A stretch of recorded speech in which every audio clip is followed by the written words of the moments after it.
మన ప్రభువును మన రక్షకుడైన ప్రభు యేసుక్రీస్తు నామములో మీ అందరికీ కూడా హృదయపూర్వకమైన వందనాలు తెలియజేస్తా ఉన్నాను. ఆ దినాల్లో ప్రభు యేసుక్రీస్తు వారు ఒక ఉపమానం చెప్పారు. ఆ ఉపమానంలో ఒక యాజమానుడికి ద్రాక్ష తోట ఉంది. ఆ ద్రాక్ష తోటలో పని చేయడానికి కూలీ వారిని వెతకడానికి వెళ్ళాడు. వెళ్ళినప్పుడు కొంతమంది ఉన్నారు. ఉదయాన్నే వెళ్ళినప్పుడు వాళ్ళని తీసుకుని, అయ్యా వెళ్ళండి, ఎంత తీసుకుంటారు అని చెప్పి ఇవన్నీ కూడా మాట్లాడుకొని వారందరినీ కూడా ఆ ద్రాక్ష తోటలో పంపించినప్పుడు వాళ్ళు పని చేసుకుంటూ ఉన్నారు. అయితే తర్వాత మరలా యాజమానుడు మరలా వెళ్ళాడు. వెళ్ళి ఇంకా కొంతమంది ఉంటే వాళ్ళను కూడా తీసుకొచ్చి నా ద్రాక్ష తోటలో పనిచేయని అన్నాడు.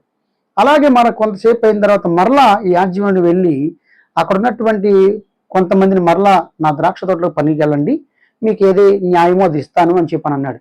సో ఈ యొక్క మాటలు చదువుతున్నప్పుడు ఆ యాజమానుడి యొక్క ఉద్దేశం ఏంటి అని అంటే, ఏ ఒక్కరు కూడా ఈరోజు పని లేకుండా ఇంటికి వెళ్ళకూడదు, ఏ ఒక్కరు కూడా పస్తుతో పడుకోకూడదు, ప్రతి ఒక్కరు కూడా అక్కడ ఉన్న వారిని కూడా అన్నం తినాలి, వారి పిల్లలు వారి కుటుంబాలు పోషించబడాలి, పాపం ఈ రోజు కూలి వారికి లేకపోతే ఎట్లా అని చెప్పిన ఉద్దేశం కలిగిన వాడిగా ఉన్నాడు ఆ యాజమానుడు.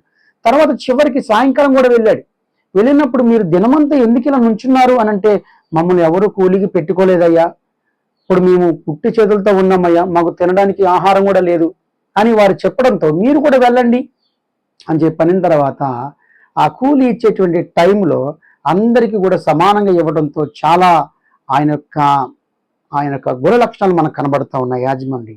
సో ఆ యాజమాన్యుడి గుణ లక్షణాలు ఏంటి అని అంటే, ప్రతి ఒక్కరు కూడా భోజనం చేయాలి, ప్రతి ఒక్కరు కూడా రక్షించబడాలి, ప్రతి ఒక్కరు కూడా సంతృప్తిగా ఉండాలి, సమృద్ధిగా ఉండాలని కోరుకుంటారు. అదే ఆయన మనసు మన ప్రభువైన యేసుక్రీస్తుదే చెప్తున్నాడు. ఏ ఒక్కరూ నశించిపోకూడదు, ప్రతి ఒక్కరూ పరలోక రాజ్యం రావాలి, ఏ ఒక్కరు కూడా నిత్య నరకాగ్నికి వెళ్ళిపోకూడదు అని చెప్పి ఆయన శరీరధారిగా వచ్చి నిన్ను నన్ను తన యొక్క రక్తమునిచ్చి మనల్ని విమోచించుకొని పరలోక రాజ్యానికి వారసులుగా చేశాడు.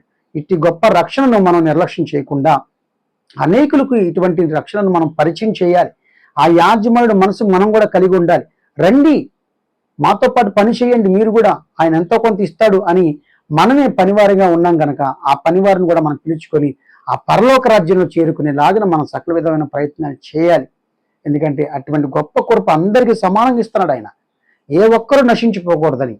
కాబట్టి ప్రియమైన బిడ్డలారా, మన ప్రభువైన యేసుక్రీస్తు మనసును గుర్తుంచుకొని మీరు కూడా అట్టి మనసు వారు మారి అనేకులు ప్రభు వైపు తిప్పమని కూడా నేను ఆయన సేవకుడికి తెలియజేస్తాను. God bless you, God bless to all. షాሎም షాሎም to all.